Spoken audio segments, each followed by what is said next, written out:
मोर छत्तीसगढ़ के 36 देवी, छत्तीसगढ़ के 36 देवी, सबला मोर प्रणाम है। सब हवे मोर माता लेकिन सबके अलगे नाम है।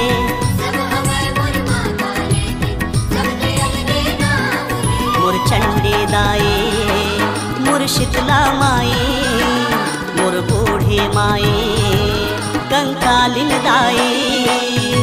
जगह जगह माँ अलग अलग वो, जगह जगह माँ अलग अलग वो, माता तोरे धाम है।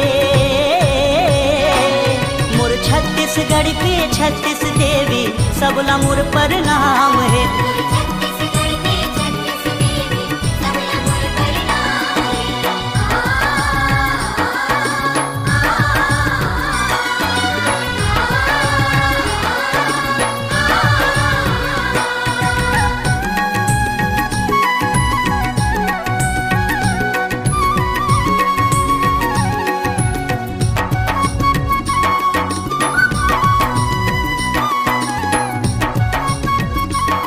लखन धुर्वे चंदर सेनी नाथल दाई, चंदरपुर माँ दाई, चंदरपुर माँ।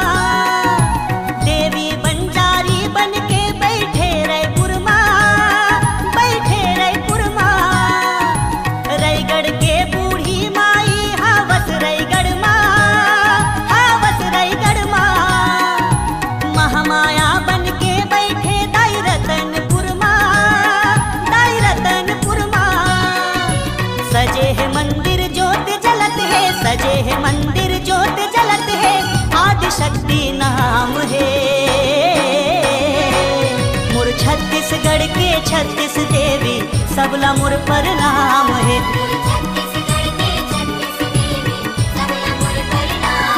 मोर दुर्गा दाई, मोर काली माई, अंगार मते दाई, सरमंगला माई।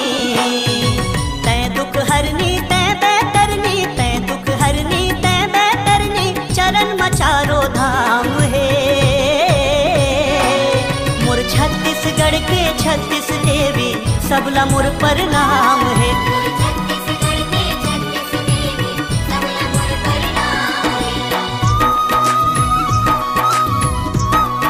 डीजे लखन धुर्वे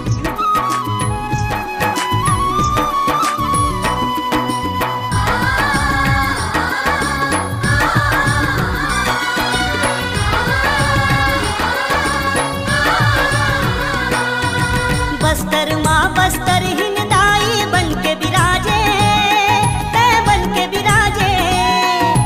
दंतेवाड़ा माँ दंतेश्वरी दाई बिराजे, दाई तैहा बिराजे। बाग बहारा माँ खल्लारी दाई बिराजे, डोंगरी माँ बिराजे। घटेश्वरी दाई मंदिर माँ तोर घंटी बाजे, दाई घंटी बाजे। अलग है महिमा तू हर उदाई, अलग है महिमा तू हर उदाई, महिमा तू हर महान है। मोर छत्तीसगढ़ के 36 देवी, सबला मोर प्रणाम है।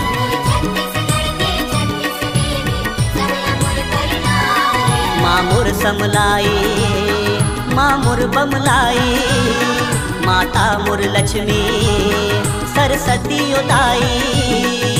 जेकर ऊपर तोर दया है अम्बे, जेकर ऊपर तोर दया है अम्बे, जिंदगी ओकर धन धान है। मोर छत्तीसगढ़ के 36 देवी, सबला मोर प्रणाम है।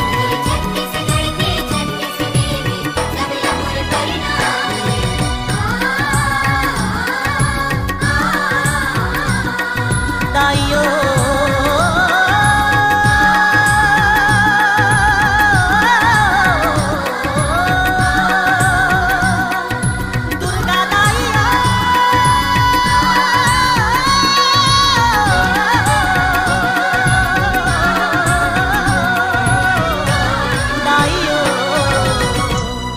लखन धुर्वे।